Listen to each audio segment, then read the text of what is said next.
Hello and welcome to the Avrum Rosensweig Show. My name is indeed Avrum Rosensweig, and I am very excited to be here with you. And I am delighted to have you as a viewer and a listener. I remind you that the essence of this show is to pat humankind on the back for the beautiful things that we do. And I try to bring that to you through inspirational interviews.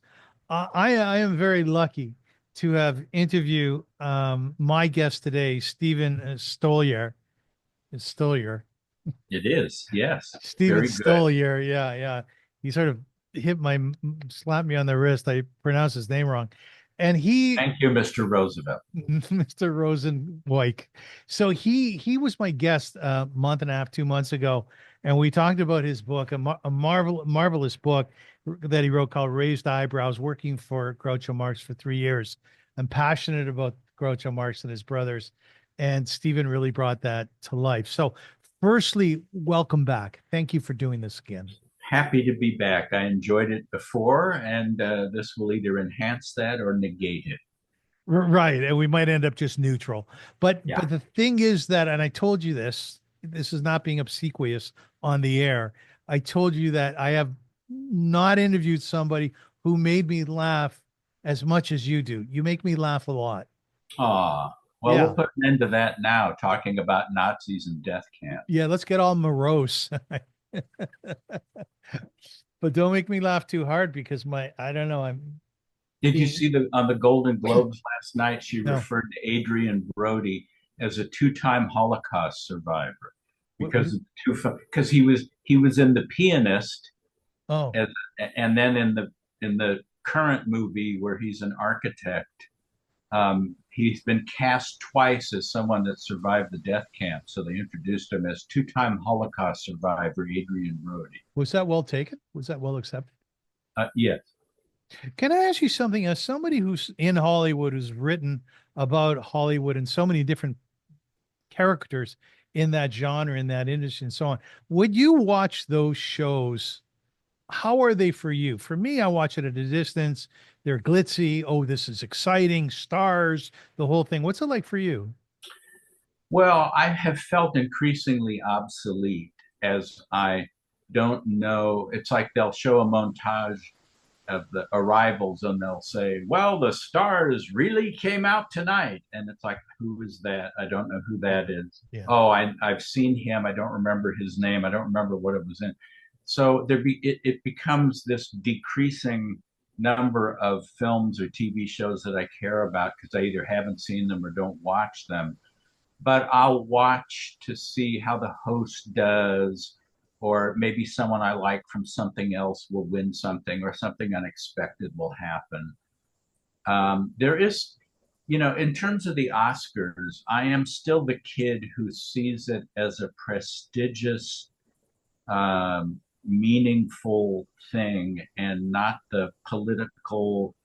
I don't mean government political. I mean amongst the studios and stars and all that stuff. Um, I understand that there's the expensive advertising campaigns, and there's, oh, the Academy doesn't like him because of what he said about this. But it's still the Academy Awards, and I grew up always watching them, and it's always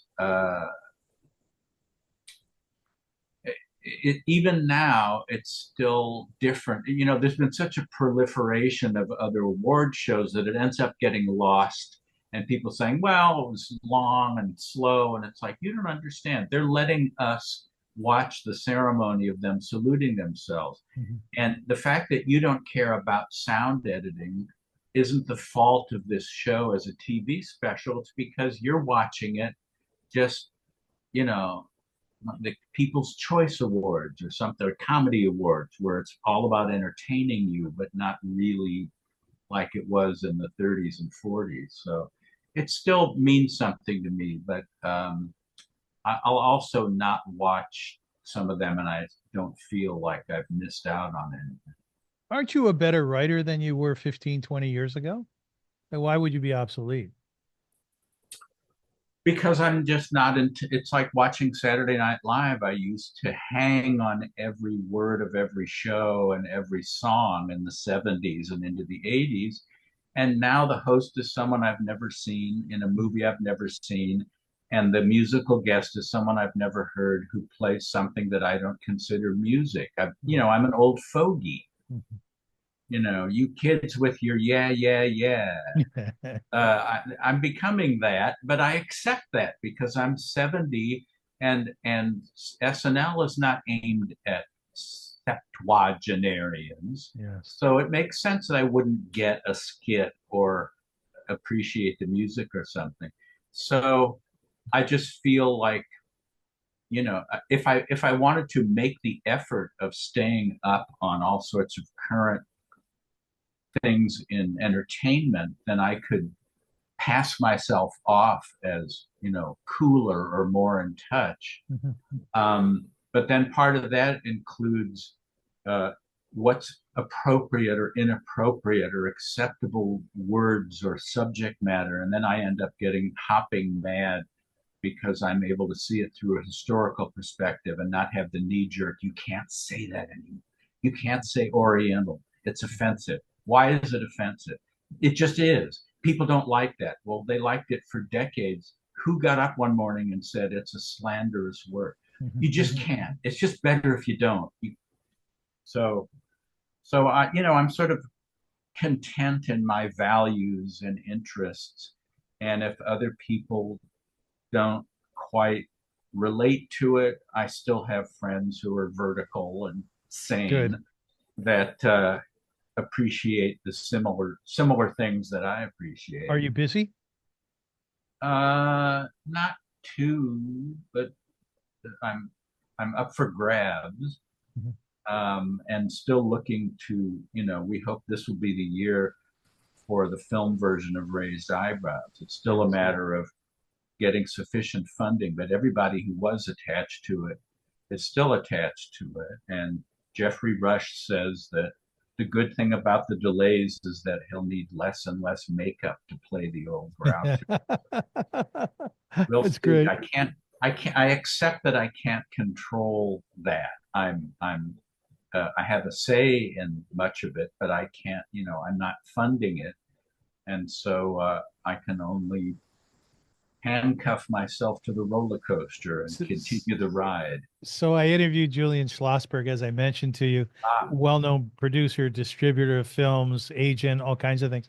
He did a film which he was having a hard time raising money for, and it was with Mia Farrow. Well, she started out as the daughter, and by the time they raised enough money to make the film, she became the mother. You know?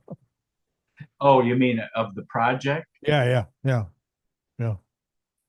It's like she used to be Marino Sullivan's daughter, and then Marino Sullivan became Mia Farrow's mother. Yeah, something like Like that. Ben Exactly. Stiller and Jerry Stiller. That Yeah. it shifts. Oh, you're Ben Stiller's father. Yeah. Yes, yes, exactly. Have you ever watched a one of those shows, the award shows with any of your Hollywood star friends? No, it used to be something where a group of friends would get together, but they were just people who were friends. Okay. Um, and I don't like parties because it tends to be incidental to the party, and I'm there to see the show, You and it concentrate. it sucks to have me going, shh, shut up, be quiet, I want to hear this. And Yeah, it's like, what's the matter with you? Why aren't you socializing? And you're why right. aren't you, I want to talk to you, but no, no, I want to hear that. They're doing the people that died this year. They're doing a special Oscar. That I don't know. So, Do I you don't know. eat? Do you eat anything during the shows? Yeah, but there's commercials. Because you never talk about food in our interviews. You never talk about food. Well, I certainly am familiar with it and have been You know ingesting about for a it. great long while. Yeah. Okay. Well, let's move on from food then. Now, ladies and gentlemen, why are we here today? You might be asking that question, and it's a I reason. certainly am. I don't know what the hell I'm doing here. So it's a reasonable question. I'm going to tell you why. Because when Steve and I did our first interview, we covered an awful lot about his life, about growing up, about working with Groucho for 3 years, and so many other things. But one of the things that we did not touch upon is a project that he is responsible for which is beautiful and it's brilliant and it needs to be talked about. And it is a book that he wrote, and it is called, he's going to say affectionately called, I don't know if it's affectionate or not. It's called Salamis and Swastikas, Letters Home from a GI Jew. You Like, call them swastikas? what do you call them? Swastikas. I've always said swastikas. I'm leaving. You've had enough, eh? I can always say a guest walked out on me. That would be great. It's, Uh, when you say that I wrote it, that's compiled. not entirely right. I edited it and put it in context and introed it and outroed it. But cards on the table, it was inadvertently written by my father. Yeah, by David. By David. Right. So let's give a little bit of a context here. As my father used to say in Yiddish, Hezach zu. Listen up, folks. Gesundheit. Zeigezint. Salamis and swastikas, letters from home from a GI Jew. It's a remarkable collection of letters written by Staff Sergeant David E. Stoliar to his wife and baby daughter at the time in St. Louis during World War II from North Africa, Italy, France, Germany, and England. Listen to this. The letters run a gamut from vivid war reportage to insightful analysis of anti Semitism in Germany, as well as in the United States, to heartwarming adventures with his dog, Nancy, right? Nancy. Right. To heartbreaking reminders how much he sorely missed his family, to thumbnail reviews of then current movies and songs, all filtered through the prism of a secular Jew caught in the middle of war against the Nazis. I have to tell you, Steve, when I was finished doing my research, I thought, you're a lot like your dad. He was a writer, he was articulate, he loved history, he loved movies. Yes. Do you see yourself as your dad? Yes and no. I mean, I think that there's something to this genetics business. Um, uh, my dry sense of humor is from my mother's side of the family. Yes. And apparently my grandfather on my mother's side, whom I never knew, had a very dry sense of humor, such that people weren't sure if he was kidding or not. And he Right. was always even fooling his own wife. They would be driving along and he'd say, "Oh, so that's where Bernie's tailor shop is." And she would say, "Oh, you've heard of it?" "No." I love that. Um, Yeah. so that my dad tended to like to tell stories. And I always felt it was rarely worth the journey. Mhm. And then he goes back to the delicatessen the fifth day and says, "I'd like a pair of socks." And the butcher says, "How many times do I have to tell you this isn't a butcher, this is a thing?" And he said, and it's never worth. And then the punchline would be in Yiddish or something, and I would really be left. My mom and I both much prefer wordplay, the one-liner, the two-liner. I remember her saying, "Did you hear about the two maggots who made love in dead earnest?" That was her. And that's my sense of humor. Ooh. So dad tended to have a kind of cornier sense of humor. However, there's one moment in his letters home where he said, "The movie tonight was nothing to write home about, so I won't."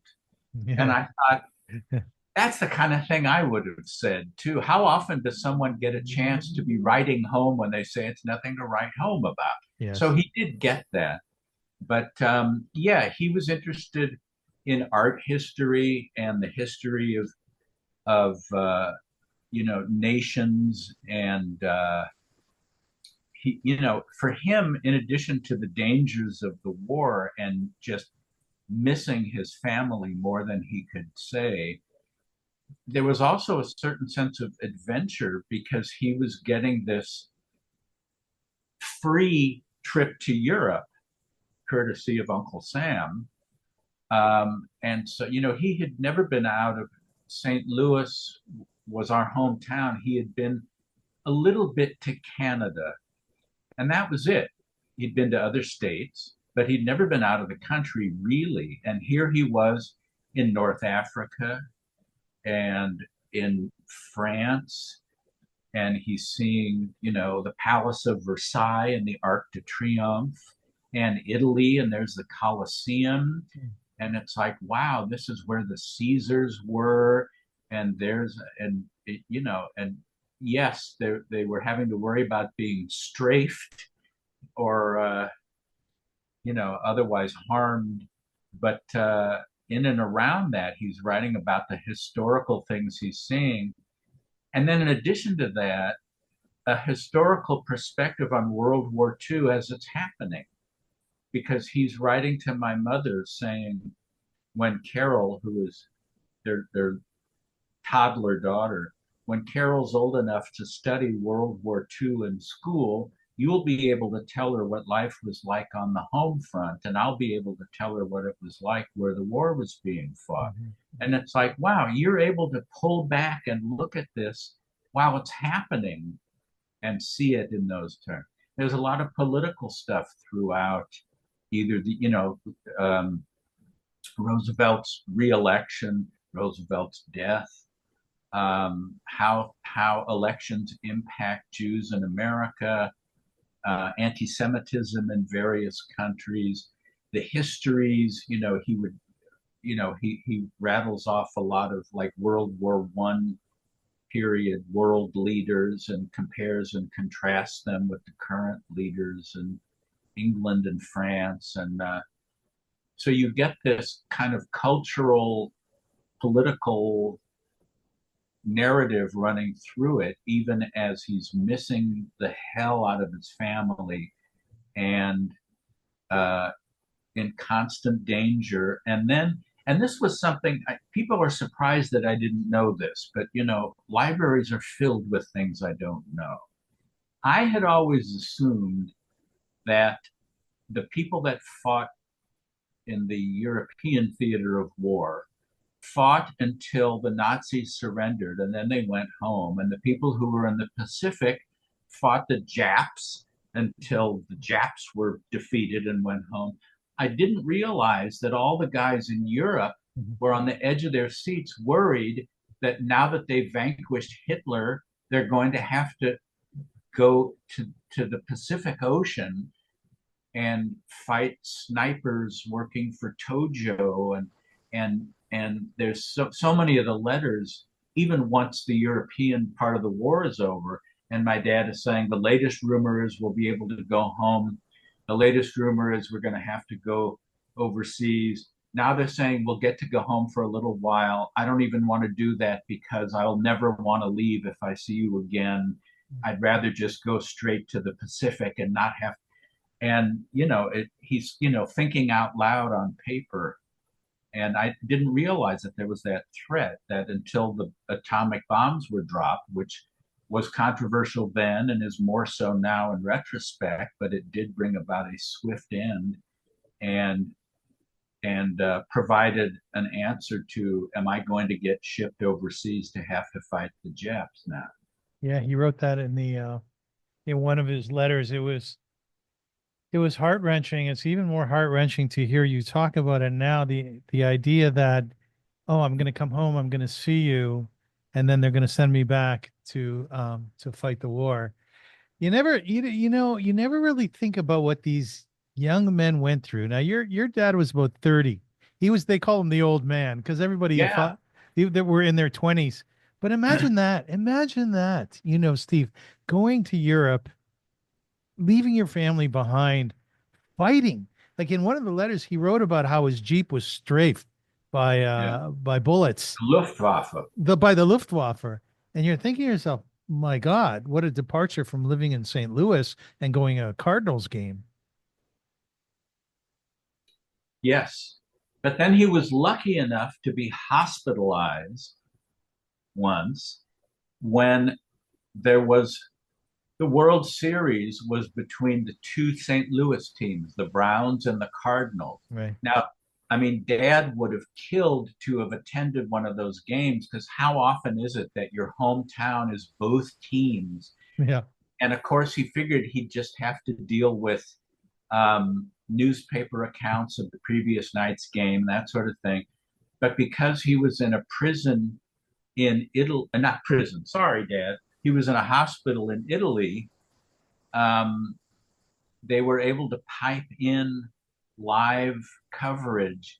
and it meant as much to him to hear the commercials for the local beer and restaurants. And I Yeah. was like, oh, I'm hearing commercial for as it was to hear the how the game came out. And so it was just a strange twist of fate that of all the gin joints and all the towns in all the world, he was able to listen to the Browns and the Cardinals in 44 or whenever it was.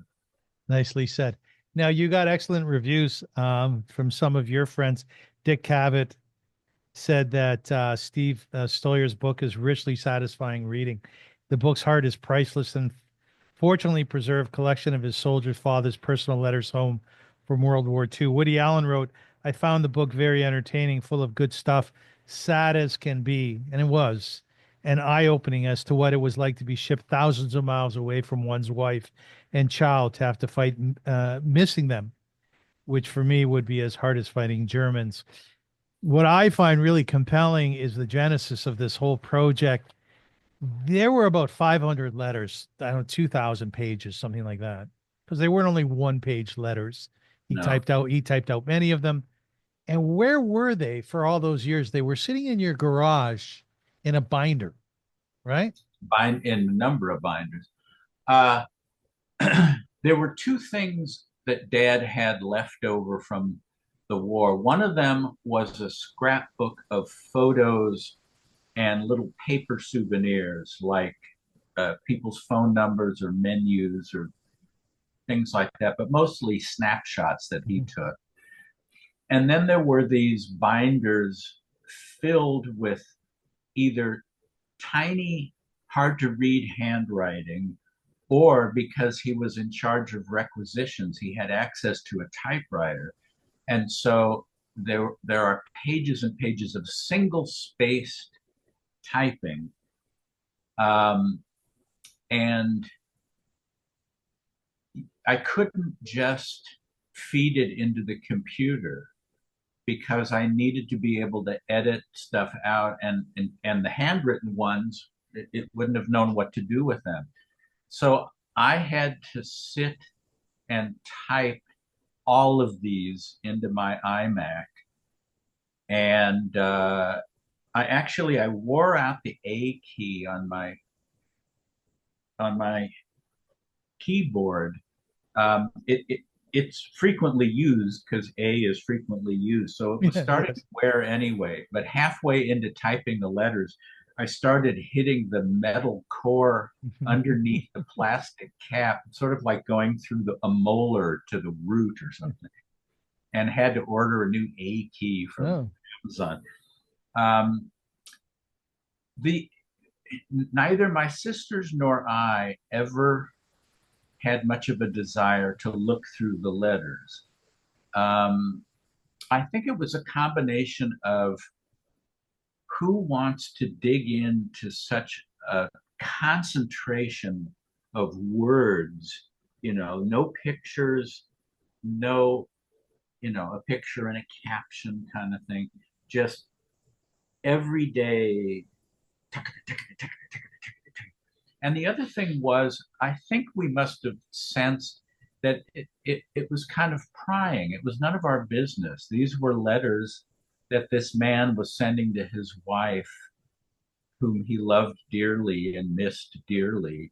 And that it would have been sort of poor form to start like reading someone's diary. mhm, mhm. The one that had the photos in it I loved since I was a kid, and I would go through it with my dad, and he would say, this is the bridge at Darmstadt after it was bombed, and this was a Nazi collaborator woman who she collaborated with the Nazis, so the French shaved her head and humiliated her, and here's a picture of two dead Nazis in Italy that I took a picture of, and here's the Colosseum. And I thought that was all compelling stuff. But reams and reams of onion skin paper. So what happened was they would move with us. They moved from St. Louis to California in 62. And then they ended up at my sister Carol's in her garage. But we never looked through them. And finally, some years back, I thought, I wonder if there's anything interesting in them, or is it just don't know when I'll be home, but I miss you, hugs and kisses. And I started reading them, and I realized that sort of like in Ken Burns' Civil War documentary, you'd get all of these letters, not from generals and politicians, but just these grunts saying, the colonel says we might get new woolen clothes. I hope so, because the cold is so bad.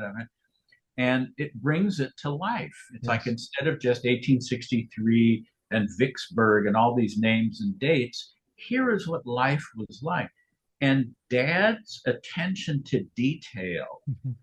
is extraordinary. I mean, he really wanted to fill in my mother on what was going on and what happened morning, noon, and night, as much as he could tell without giving stuff away that had to get censored, like where they were, where they were going. And so he preserved all of these details that would have been lost forever in terms of this one GI's voyage through World War II and all those countries and meeting all these townspeople and and certainly a side of him that we weren't used to seeing, which was very heightened emotions.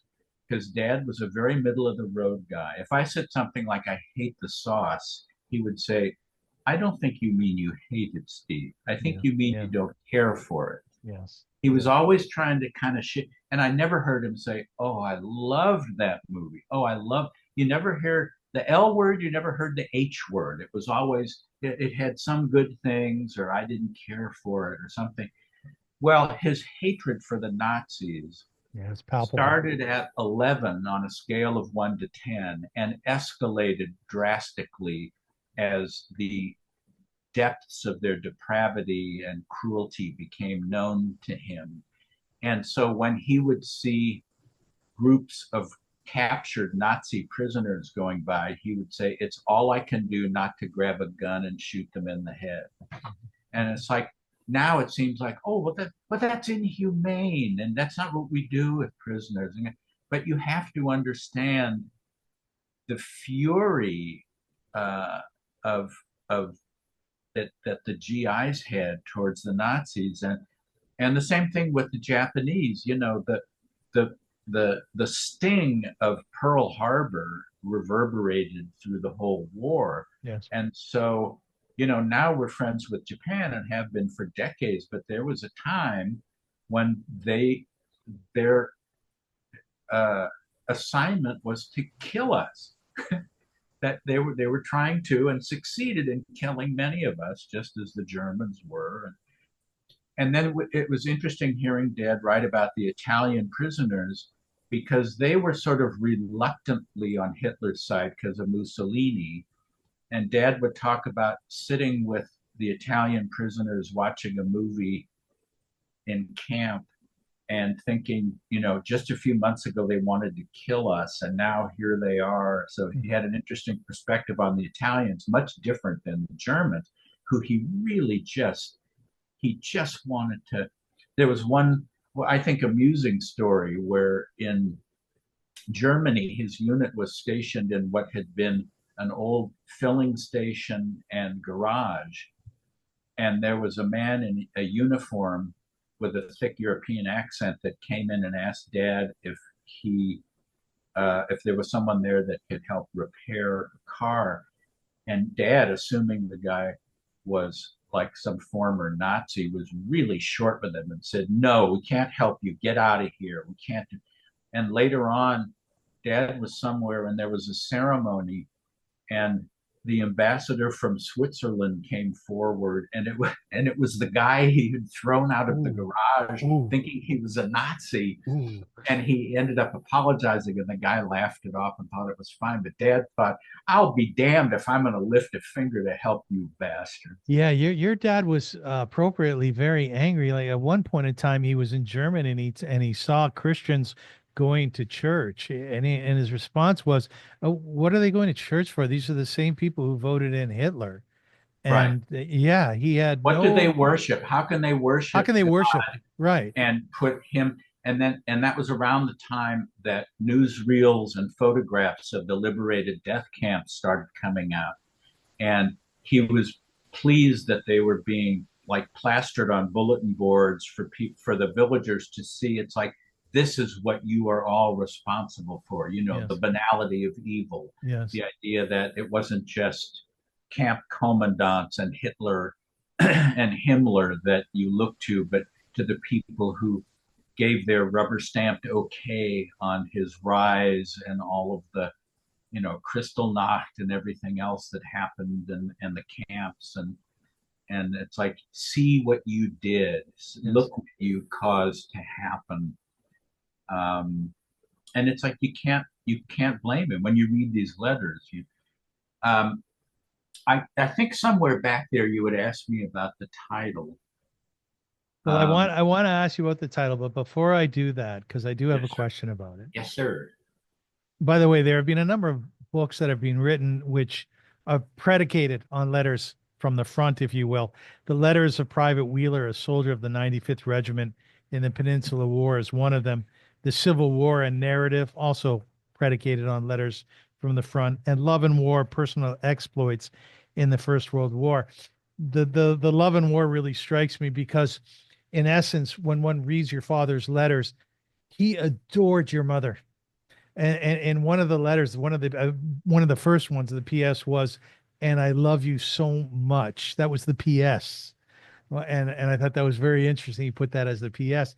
But the thing was that it was very one-sided, these letters. Why? Because soldiers could not carry around letters from home. They were afraid that they would fall into the hands of the enemy. So we saw your dad's side, but not your mom's. Well, yes and no. uh, well, yes, that's true. They couldn't keep the letters from home because they could have things like, I heard on the radio that you're about to enter Berlin. Well, you don't want the Germans to get that. The Mhm. other thing is, you mentioned that there were about 500 letters totaling a couple thousand pages. Before Dad went overseas, they vowed that they would try to write each other every day. Now, a lot of people make a promise like that and it doesn't happen. And there was one guy in Dad's unit who didn't tend to write home, and he just couldn't understand how in the world, don't you know they're worried about you? Don't you want to know what's going on? So he almost did it, Dad. It's almost a letter a day for 2.5 or 3 years. And he couldn't because he had been sent out on, you know, he had other things to do besides write It home. was busy. Yeah. Yes, he had a few errands to run. Yes. Uh, he would begin the next letter by saying, apologies that I wasn't able to write on the 16th. And then he'd fill her in on what happened on the 16th before getting to the 17th.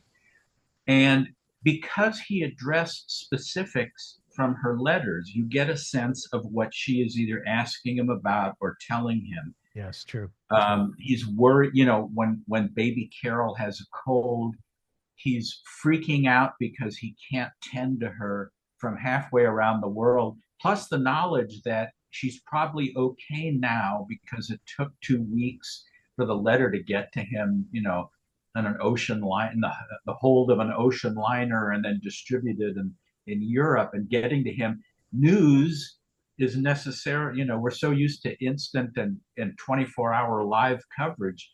Sending someone a letter took a while, and so Mhm. it was all obsolete to a degree. But Mom would worry, something about like balloon bombs. She had heard something about, are you okay with the, and he would have to put her mind at ease. He also was always putting her mind at ease, saying, I promise you I will come home safe. I promise you that, and I will.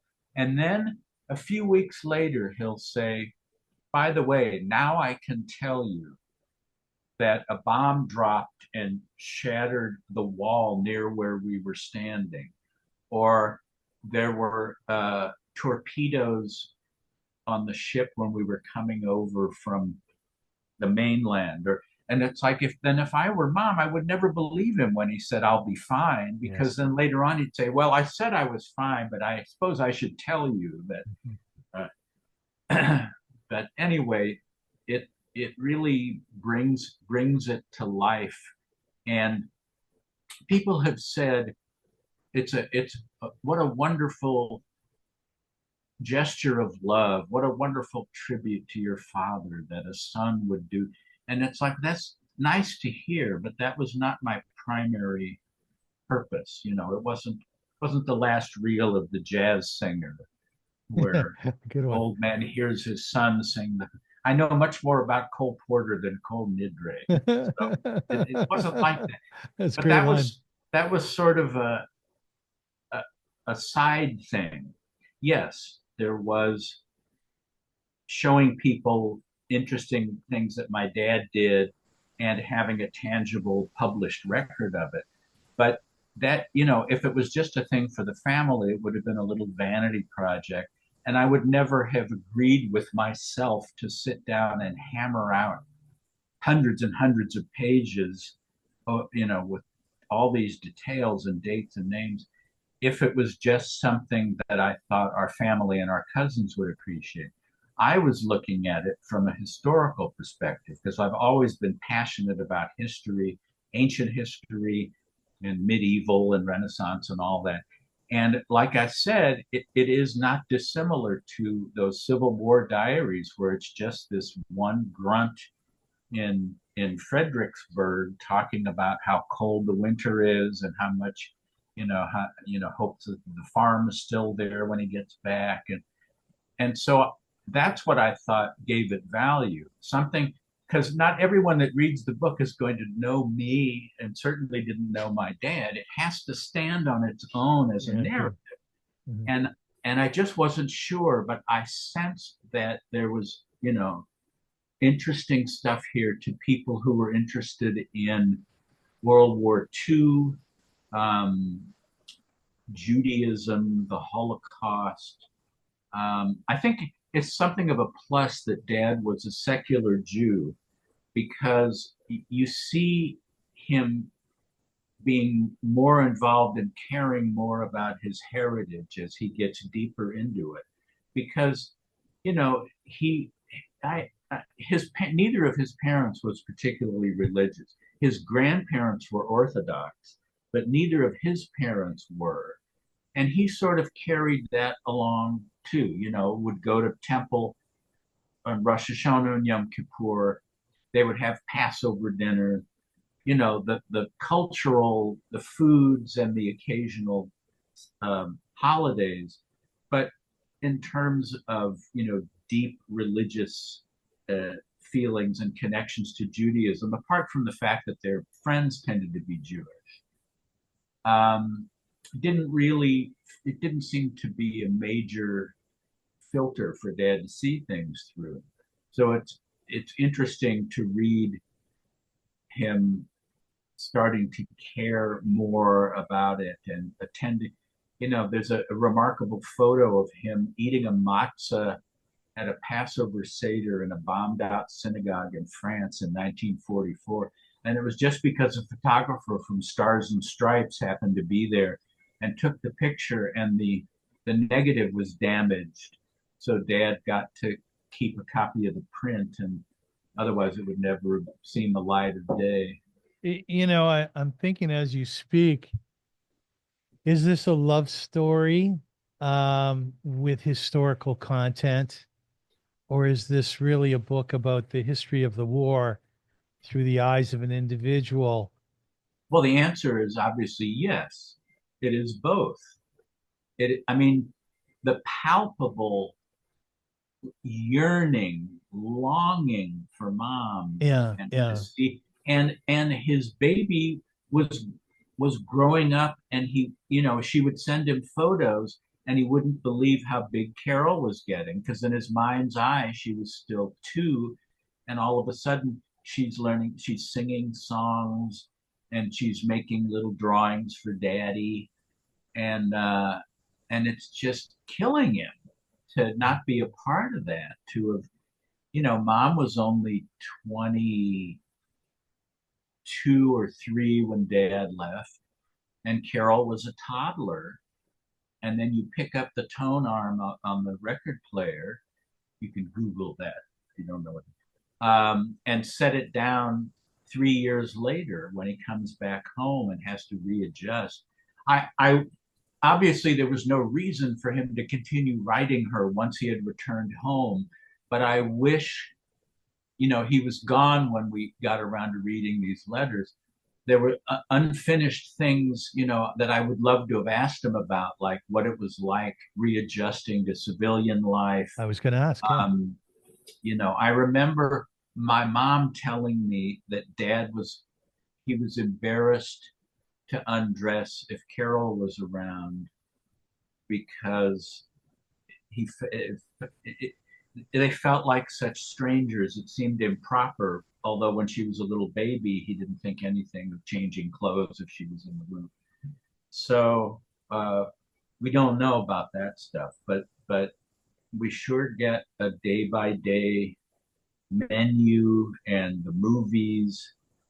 Saw to have and have not. I don't think this Lauren Bacall has much of a future. Her voice is too deep. Maybe 1 or 2 more movies, and haven't seen Meet Me in St. Louis yet, but we hope to get that soon. And books, he didn't read when we knew him. He read the paper, he looked through magazines, but he's reading. I mean, he read The Robe and was recommending that, saying, even though I'm not Christian, there's a universal appeal and he was recommending it to people and reading different things and articles and magazines and making recommendations, and then he and mom would compare what the popular songs were. I finally heard Swinging on a Star. I didn't care for it. And then like later, well, Swinging on a Star is growing on me. I like it more than all those, radio shows and it's my dad at a USO show with running into Jerry Colonna and Bob Hope and I didn't, and this is something I didn't know till I read the letters, was that he met Paul Robeson, who was part of USO touring, singing Old Man River and gospel songs and stuff. And he met with him and talked with him about how difficult it is to be a colored man in America and be successful. And then he wrote mom and said, he's coming back tomorrow. I'd take a picture of him, but I want to save the film for my trip to London. And I thought, Dad, you could have had a picture of you with one of the landmark civil rights black cultural heroes of the 20th century. But no, I don't have enough film. Yeah, I don't have enough film. Save it for Big Ben and the omnibus. Anyway. It's very interesting what you were saying before about your father's evolution into being more of a conscious and aware Jew, to the extent that Salamis and Swastikas, letter home from a GI Jew, is predicated on the idea that while he was in Europe, while he was fighting this war, he started to get cravings for dill pickles. Yeah, I mean, for Jewish like foods. I said, there was the cultural aspect of Judaism, and he was completely into that. Herring and chopped liver. Herring, yes. Well, so I mean, it's an odd title. It's more than just the alliteration, but it really is. At going through the letters, I was stunned by how often the subject of Salamis came up in and around all of his stuff about Jeeps blowing up and helping refugees and all this stuff. And I think it started when one of his Italian pals got an Italian salami from home, which is the hard dried stuff, and it was delicious. And he said it got me to thinking, if you could send me a Jewish salami, that would be heaven. And I don't even know that he was aware of that Katz's Deli in New York had had a slogan that was "Send a salami to your boy in the army." That, I mean, he never refers to that, and he, hadn't been a part of New York life. So, and he got the first salami, and he's eagerly tearing through the wrapping, and then he talks about a stench filling his nostrils, and he realizes that it had rotted going, it had an ocean voyage in the bottom of a ship in the summer, and it just rotted. And the tragedy with which he talked about how high his hopes were, tearing through the paper, thinking, it's the salami Amy sent me. Oh my God. And then realizing it all had to be, he said he cut into it and it was rotten all the way through. And it took a few tries, but then he finally managed to get one that was okay. And so he shared it with the other guys, and then it was gone in no time. And so he's having to ask again. Then he becomes worried about, I know you only have a certain amount of points for meat, and the baby needs to eat. She needs her to grow and have her strength.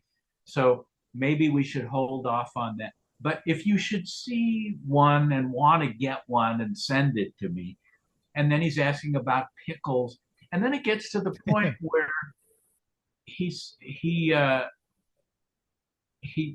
gets a can of shrimp and says, "I'm holding out until you send some cocktail sauce." This is like something out of MASH where they're playing golf during the war. It's like, Right. your life is on the line, and you're saying like, well, I mean, what's the point of eating shrimp if there's no cocktail sauce? I mean, really, we're civilized people over here. But the salami leitmotif continues all the way through the letters about things to send, and all these foods he's craving, but nothing like those salamis. And so I thought, all right, then that helps encapsulate the whole Jewish versus Nazi thing with something more tangible than East versus West or good and evil or something. It's an offbeat title, Salamis and Say Swastikas. so. Have you gotten responses to that effect? Like, in other words, Salamis and Swastikas? Really? It's a great alliteration, but I canvassed a few people before solidifying it, and unfortunately, as is almost always the case, you get the whole gamut from yeah. brilliant to "you're kidding me." Yes. So ultimately, you're left with your own. I'm happy with it. Also, GI Jew can be taken. That sounds like a pejorative, and it's like, no, it's a pun on GI Joe, and I can't resist it because that if it just was called Salamis and Swastikas, what does that mean? Why is it called? What is this? So you needed the subtitle, and so Letters Home from a GI Jew, and then on the cover is a picture of Dad and his dog Nancy, and then behind it a snapshot of Mom. And if I think we have, if I look at the computer generated background of books behind me. Computer generated. It might mine too, by the way, mine too. So there's Dad and his shades, and Nancy the dog, and then there's Mom. Mom and baby Carol. Baby Carol is now 82. I don't know how that happened. I'm not complaining. The mind boggles. And then on the back is this shot of Dad eating matzah, bombed out synagogue. I had pictures to show, but we switched software, so unfortunately I couldn't show them. But your father's experience in war was through the eyes of a supplier. He was the individual, and we talked about this before, that if there was no gas in the tanks of the tanks, if there was no gas in there was just a big heap of metal. Whereas normally books about people in war are through the eyes of an infantry man.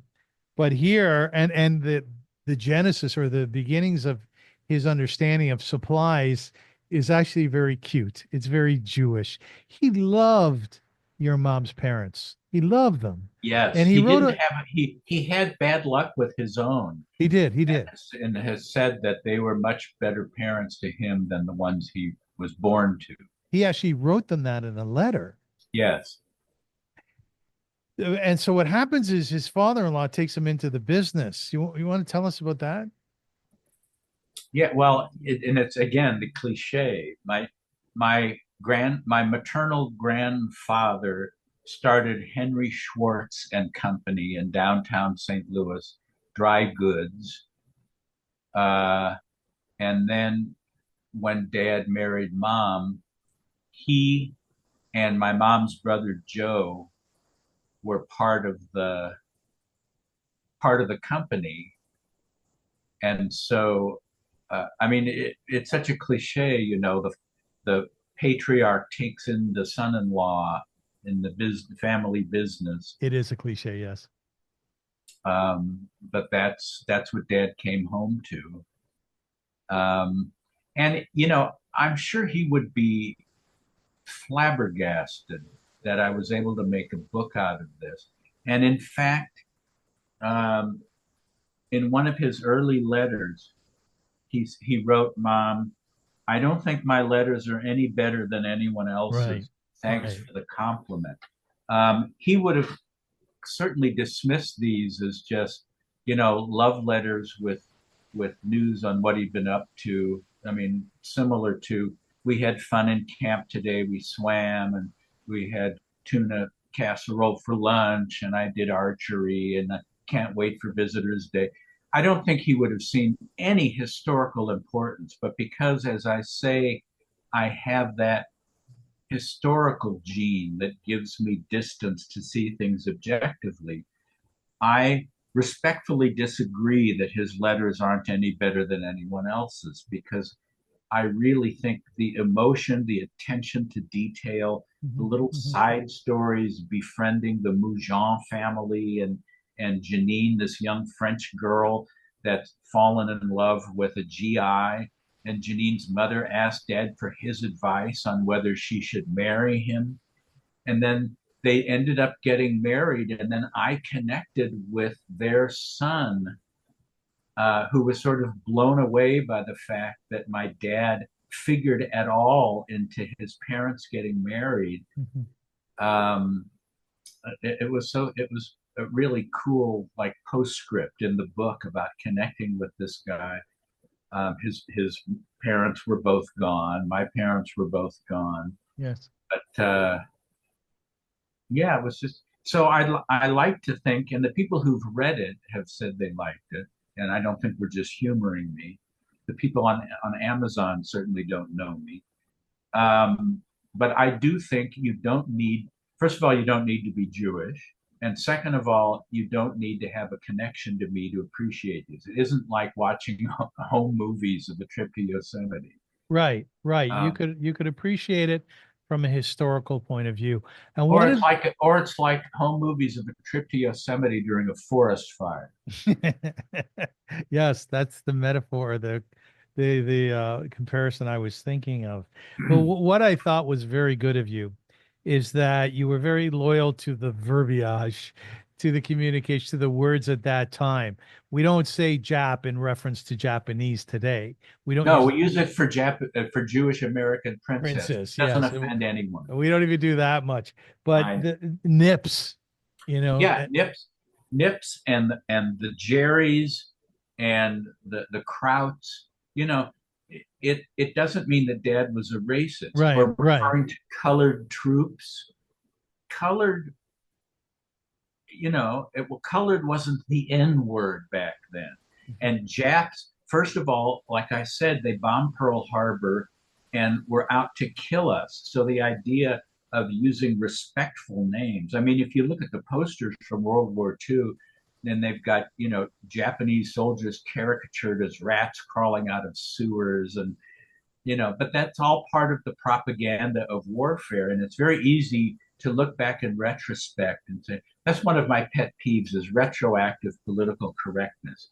Why did anyone agree to appear in blackface? Didn't they realize that it humiliated the African American? And it's like, well, no, it had been around for decades. It wasn't necessarily making fun of so much as an homage to, and and to say in retrospect, well, they should have refused to do the movie if they were going to have to be in blackface. Or why is the actress content to be a housewife and mother? Didn't she care enough about herself to have a career? And it's like you can't, you can, and they do, but it is totally unfair. So in the introduction, I think I said I'd like to say a few words about a few words, and that's what because I wasn't going to get all cutesy with the N word and the S word, and I was going to use the current verbiage, and you'll just have to either forgive or else, uh, like a lunkhead, hold it against my dad that he was using words that were in headlines of the paper at the time. Yes, yes. Your father gave us real insight into the propaganda machine that the Nazis Oh were yeah, spreading all the time. There was I one wanted to piece. read an excerpt from that, if I may. You may. Oh, I was just gonna comment that there was one letter that he wrote home, and he said that the Germans were saying that the Jewish soldiers that's what I were. was going to Oh, read. so please go ahead. Take it. June 26th of 44, so not long after D-Day. I happened to catch a Nazi propaganda broadcast this morning, and to hear the sort of stuff they put out, you'd think they were winning the war instead of losing it. I can't see how the German people can absorb all that hooey. The Nazis stated that the Russians had lost 50,000 airplanes, 70,000 tanks, and 12,700,000 men. If that was all true, how in the world did they ever get the Jerry's to retreat so fast and so far? Another outrageous statement was that the Jewish soldiers in the American army are receiving 25% more food than non Jews. They say that due to Jewish food laws, the difference is in effect. Have you ever heard anything so ridiculous? We all eat in the same mess out of the same type of mess kits and are given the same portions that any other soldier's given. That just shows you the type of stuff they're putting out. I'm glad nobody pays any attention to that stuff. So that's a sense of how Dad expressed himself, and just one of those tidbits, what it was like for him to listen to those. Uh, it wasn't Tokyo Rose; she was on the Pacific side, but whatever the German equivalent, and having to listen to them, and what the Nazis were trying to do was cause resentment of the Christians against the Jews in their unit by Yeah. saying, get more food. They go, oh, yeah? Oh, yeah, yeah. Well, I'll be damned if I'm going to share this with you when I get cookies from Yeah. home. But there was such a large Jewish content to his writings. I found it fascinating that he said that he picked up some English soldiers. Turned out they were from Tel Aviv, an all Jewish unit. Yeah. Um, and I just, in his writings, I could see that he was very conscious and becoming more and more conscious of the Jewishness of this whole experience of his. Yeah. And that thing about the, the, uh, the Tel Aviv unit, he said, remember about 4 years ago, the English refused to listen to such a proposal to Yes. have a Jewish unit. Well, these men are really anxious to get at the Germans. They told me they hold Friday services each week and invited me to attend. If we can get permission from the CO, we'll probably go. So again, it's that blend of historical. Remember 4 years ago when the British, who of course were still in charge of Palestine because there was no Israel yet, it's like, well, we really don't want you to form a Jewish unit to go fight. Da, da, da, da. But now that had changed, and that's you get those little details of Dad connecting, being invited to Jewish people's homes. Yeah, he tells a story about going to a Passover Seder in Algeria. So he really made his way around through Europe and Northern Africa. But it was a beautiful story about how he would sit at the Seder with, I think the family name was Alshish. Was it Alshish? Ashash, Ashash? Yeah, I took advantage of the opportunity. This was April of 44 in Algeria. Yeah. I took advantage of the opportunity given the Jewish soldiers, invitations to homes of native people in town. Our host's name is Mr. Alfred Ashash. They've always lived in this area. We sat down to the Seder, and the ceremony was conducted in Hebrew. The Bible also had a French translation just beneath it. We all had a nice time trying to understand each other fully. I could carry on a plausible conversation, but it took a little while to understand everything. We brought 3 boxes of matzahs with us, and it is far superior to the native matzahs, which was very coarse and round. It's made of gray flour and is thicker. The way we found out that our matzahs were better was the young son of Mr. Rashash Right. said that it tasted better. You know that a child is not diplomatic because they always speak the truth. The meal was not so very good. It was also strange to us. The only thing we did eat was the meat, dates, and oranges. Of course, we hated to leave food on our plates because food is so scarce around here. So I had to force some of that stuff down in order to make them happy. Today, that was the end of that. That was the end of that chunk that I. He also, your dad, David, he loved movies. He wrote that he just saw a movie, Mr. Skeffington, with Betty Davis. Oh yeah, I have that here too. As if by magic. February of 45. The Yeah, war is yeah. still going on. He's in France. I just got back from seeing Mr. Skeffington with Betty Davis and Claude Rains. The producers, a couple of Jewish brothers, really took a chance in presenting the problem of the Jew into a motion picture. It's a delicate situation and it was handled very, very well. In fact, when Claude Rains tries to tell his daughter about the advantages she would have by not following the Jewish faith, he's all tangled up. However, it is a forceful scene that should have impressed a lot of people who had anti Semitic feelings. It made a deep impression on me, and I suppose on a lot of other Jewish people. I wonder what the effect was on others in the States. Mhm. When Rains sits and plays with young Fanny, I nearly burst into tears as it made me think so much of Carol Francis. She was about the same age in that scene. Then he said that a baby girl is always nice to have, as you can always kiss a girl, but when a boy gets old, you shake his hand. It was a very good picture. There must have been a few effects on you in terms of reading the letters and ultimately compiling them. Let me ask you a few. Once you had finished this really beautiful project, Thank you. yeah, just lovely, absolutely love. Everybody should read this. What were your feelings about your dad? Did they morph into something different? Yes, it was sort of like getting to know the Yeah. younger dad. Yes. In some ways, he was unmistakably the guy that Carol and Patty and I grew up with.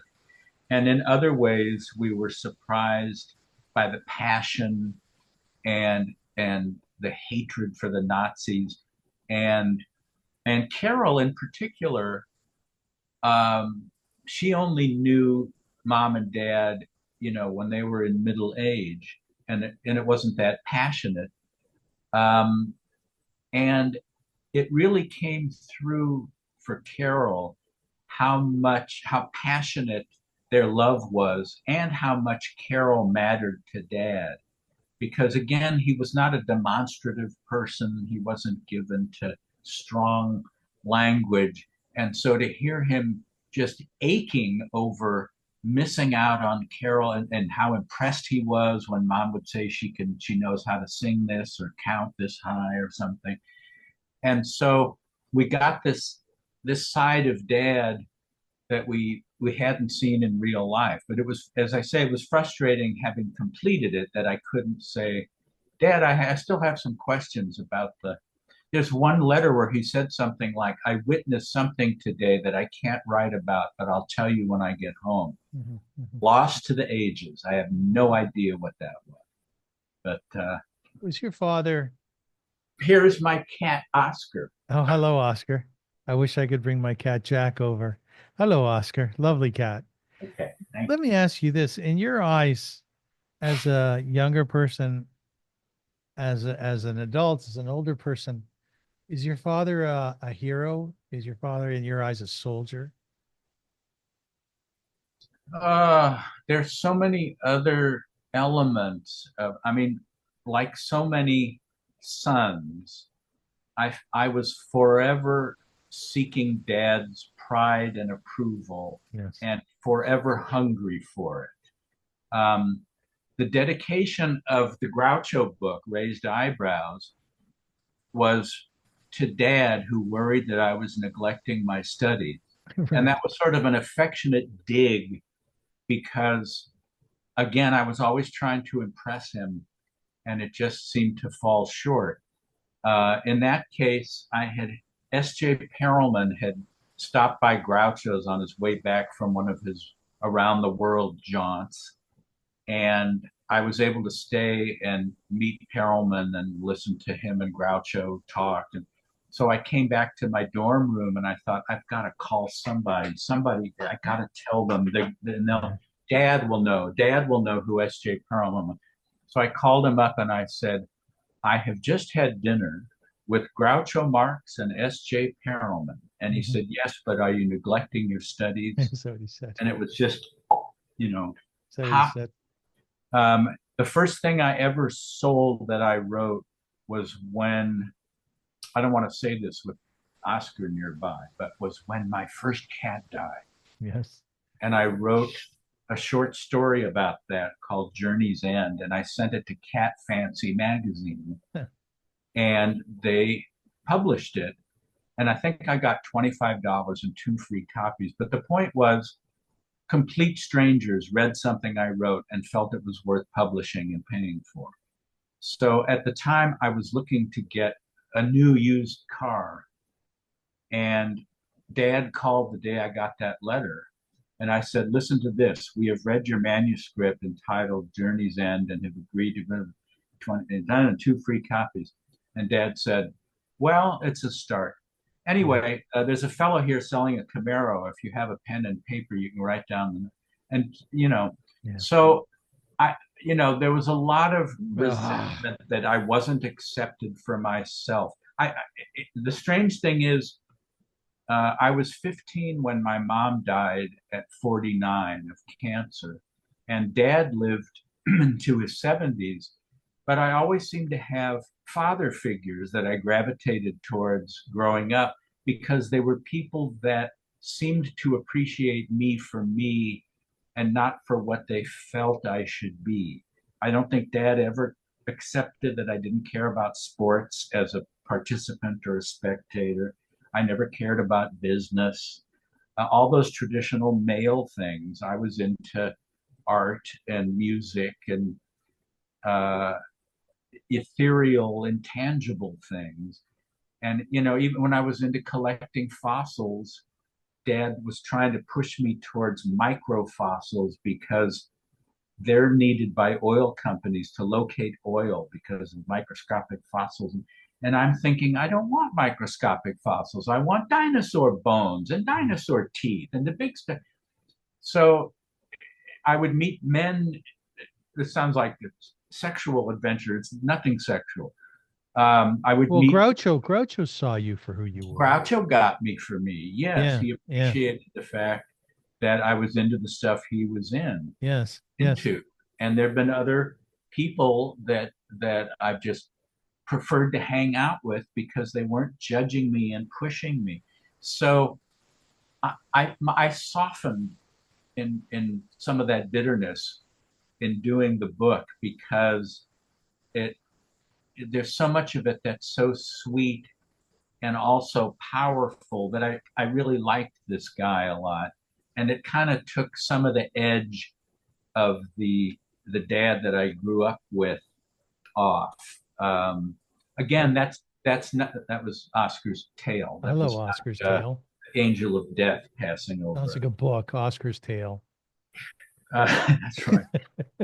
Uh, By the way, my dad, God bless his soul, was similar to that.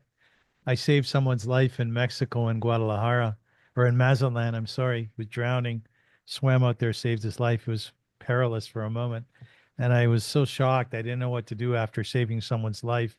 And I called my dad after speaking to many people. And my dad said, "Why was that man's blood redder than yours?" In other words, had you died, said Would he Oscar. have saved you? You should have let him drown. That would have taught him a lesson. Yeah, yeah, I didn't think of that. Thank you. So listen, oh yeah, my last question to you, talking about how the book, compiling it, might have changed you. We talked about being your father's son. What about as a Jew? Your commitment to Judaism, I guess, was somewhat similar to your parents, maybe even less. Like you don't go to shul on the high holidays, do you? Well, this, of course, will alienate any potential book purchasers who might be listening. Let's do But that. Let's do that. Yeah. I don't believe in God. Yes. I'm not an atheist. I think the only sane route is agnosticism because I can no sooner prove to you that God doesn't exist than anyone could prove that he does. And of course, there's the old for those who believe, no proof is necessary, blah, blah, blah. So I've never believed in God. Consequently, when my wife died, I didn't get any comfort from people who would say, "Oh, she's watching over you, she's with you, she's waiting for you."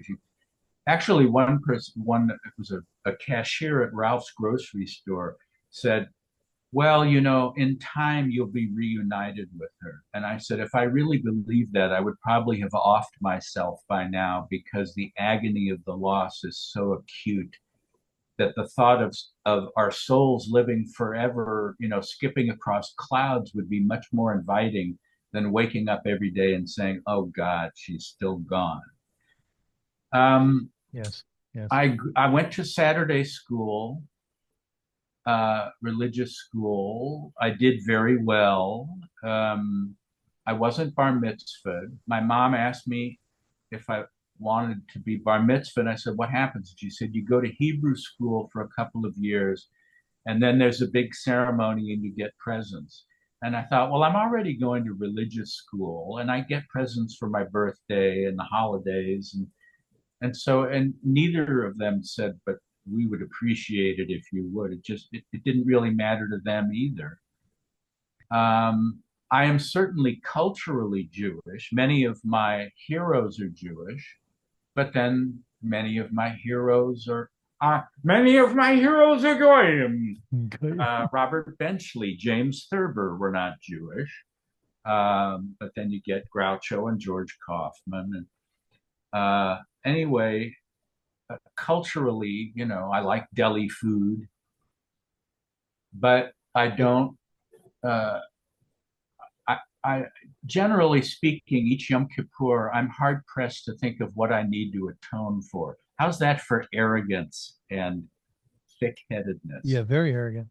Well, Thank you. yeah, I think Is Oscar culturally, Tail again? just hello, Oscar, once again. Culturally, you're Jewish. You like corned beef. Yeah. Anything else? Well, humor and knowledge are prized in the Jewish race. Um, so I have that, but I don't know that it's necessarily to be ascribed to that. But maybe it's part of the nurture and not nature. I'm not sure. So, with all the advent of anti-Semitism and the growth of it and so on, does that make you feel more of a Jew or protective of our people? It angers me, but I don't think it angers me more than hearing about lynching a black man in Alabama, um, or someone beating his wife. I don't I don't feel a special kinship. Um, I've never had a strong desire to go to Israel. My dad and I went to Europe. We went to Greece and France and Italy because I was interested in the Greek and Roman stuff, and I spoke French.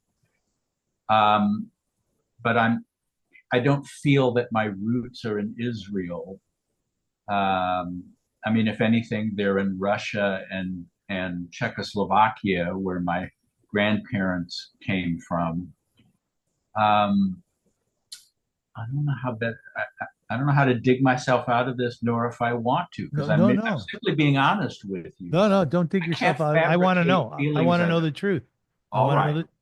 Yeah, I want to know who you are. Yes, it's true. I You killed her. I bastard. killed her. If I hate her, I didn't do it again. Son of a bitch.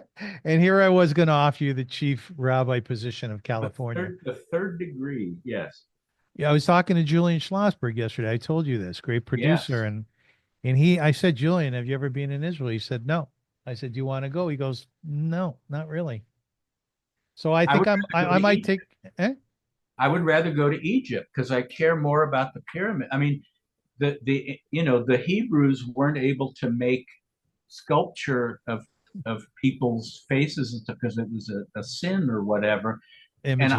love Greek and Roman statuary and Egyptian carvings and not cave paintings, pyramid, you know, bas reliefs and painting. And I would much rather see the pyramids than where Masada was or a piece of the Wailing Wall. So I think what I might do is coordinate a mission to Israel for all the Hollywood sorts who have no interest in going. What do you think of that? So listen, Hey, wait a minute. Am I going to have to pay for it? it's going to Because be I free. don't want to have to pay money for it. If you're offering free, I'll go. I'll go. I'll sit in the back. You'll see in the back. Was there anything Jewish about Groucho Marx per your memory? Not really. They were all bar mitzvah. He said they all had the same bar mitzvah speech. They just would hand it from one to the next. Um, he wasn't like Jackie Mason or Myron Cohen or someone like that. Um, they're considered Jewish comedians, but I think of them as Jewish and comedians rather than Jewish comedians. Yeah. He did towards the end start uh, dealing with the holidays, but curiously, it was because Aaron Fleming, the Irish Canadian woman who had dug her claws into Groucho towards the end, she converted to Judaism because she wanted to marry Marvin Hamlish, and his mother would never allow a shiksa. And I don't think anyone ever asked Marvin if he wanted to marry her. They did have an affair, No one asked her. and her nickname for him was Matzo Balls. Really? But he got around. There were a lot. So she joined a temple and took lessons and all this stuff. And so she was sort of pushing Groucho for that. And I did actually attend a Seder in 76 at Groucho's. And George Jessel was there and sang Really? My Mother's Eyes, and Oh, his you're voice kidding. was still strong. Yeah, it was quite an event. But I mean, I think Groucho could kind of take it or leave it. I think that's how he saw religion. Um, Can you imitate George Jessel? Can I imitate George Jessel? George Jessel is someone who anyone can imitate. He's not one of the more challenging ones. I call him, I never called Groucho Groucho. I call him Julius because that's his name. well, he took great pride in that, but no one called him Julius, including his brothers. Zeppo called him Groucho, but Yes. Jessel made a big deal of. I know he was Julius in vaudeville, and that is where we met. And so, Anyway, That's great. That's great. So listen, I think you yes, know sir. by now that I've been sort of playing with artificial intelligence.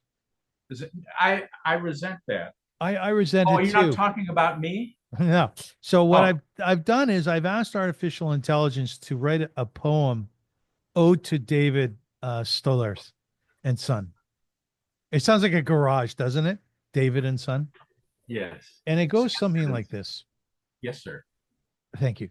A father's voice through ink and time spans the divide of war's cruel climb, from distant trenches, fields of gray, to warm arms longing to hold and sway.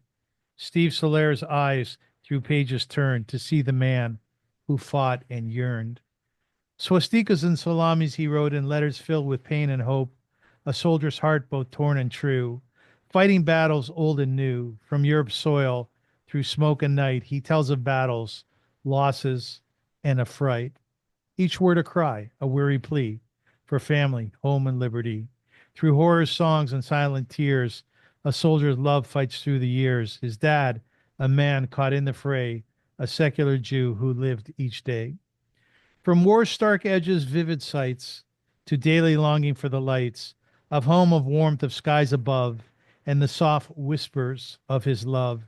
David's son Steve now sets the stage, revealing letters page by page. Through Salamis Swastikas pain, a father's life in war remains. With every letter his heart unfolds, a man whose story brave and bold echoes now through Stoliar's pen, a testament to how and when.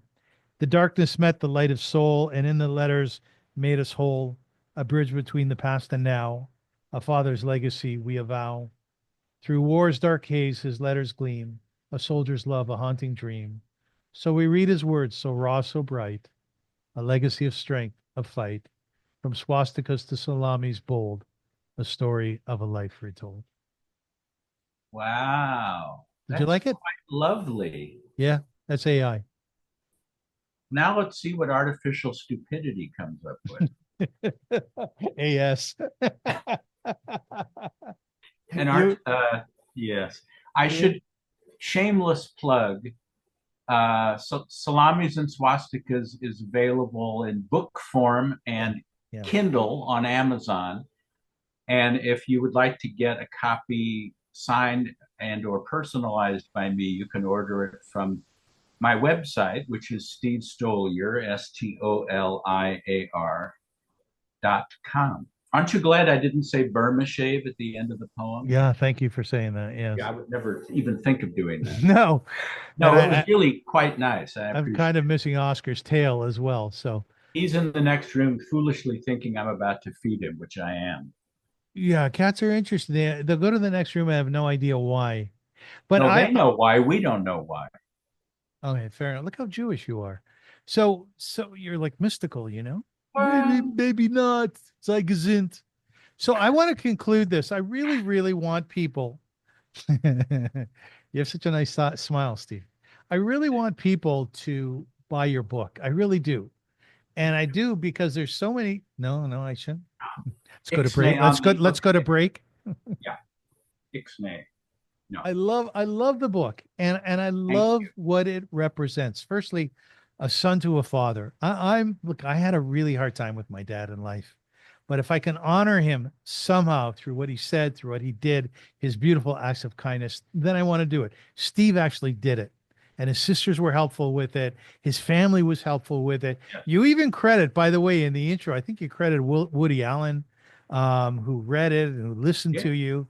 So that was very beautiful. He said, Woody said, I could never have lived through what the writer of these letters lived through.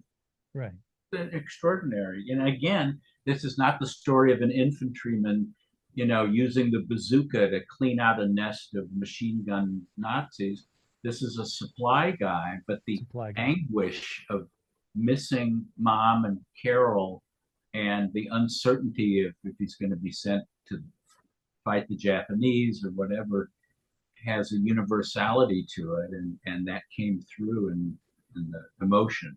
It's an honor. I think you might want to look at it this way of having the opportunity to write about your dad's life. It is an honor. Would you agree? Well, I agree, and I still stand by what I said before, that it was more a side benefit of having done this than, there's no greater mitzvah than for a son to honor his father. It's a big mitzvah. It's how it is supposed to be. It's a share that the son honors the father and it dwell with the mitzvah. Have you ever put on tefillin? Wasn't there a song hooked on tefillin in the 70s? Yeah, it was an excellent song. Hooked on tefillin. No. And I've always thought that it was a misunderstanding of thou shalt bind them upon thy hand and upon thy head. And I think it just meant in your actions and your thoughts. Oh, that's a nice idea. But those Jews way back when said, well, we better bind it on our You'd think they hands spoke and like on that? our That's what they sounded like in Jordan in Did they? 400 BC. They had that. Heck, it says we got to bind them on our hands, so we better bind our hands and on our head. I guess somebody I must think have that I could traveled. be wrong. I have to look it up. Yeah, you're likely wrong on that, but we'll give it to you anyway because you're the guest. All Anyways, right. I want to conclude by saying So that do I. Steve, I really I love being with you. I really enjoy it so much. You have such a nice way about you, and you are very, very funny. You're a very funny man. But by the same token, you're not one of those guys who's funny all the time. Like you can be serious and very authentic. And when you are, you dig deeply. I think you've thought a lot of things through. So God bless you. Thank you so much for being here and for doing this. My pleasure, pal. Anytime. Yeah. Steve and I have been talking about doing a podcast series together, which he kind of says no to. Yeah, which Steve is that? But I don't drop the idea. I think we'd do a great show together. So until ladies and then gentlemen, thank you so much for joining us. God bless. Everybody should be well, as they say in Yiddish, sei gesund, which means go in health. Das vidanya. Is there any language you want to add there? Don't spit on you. No, no. No, I Russian. second that. We should not. There's enough hate in the world that we shouldn't spit on each other. Yeah. No, there is no other language. Okay. Until we meet again, thank you so much for joining us. It's been the Avrum Rosensweig Show. I am Avrum Rosensweig. I am. And we'll see you again soon. Thank you.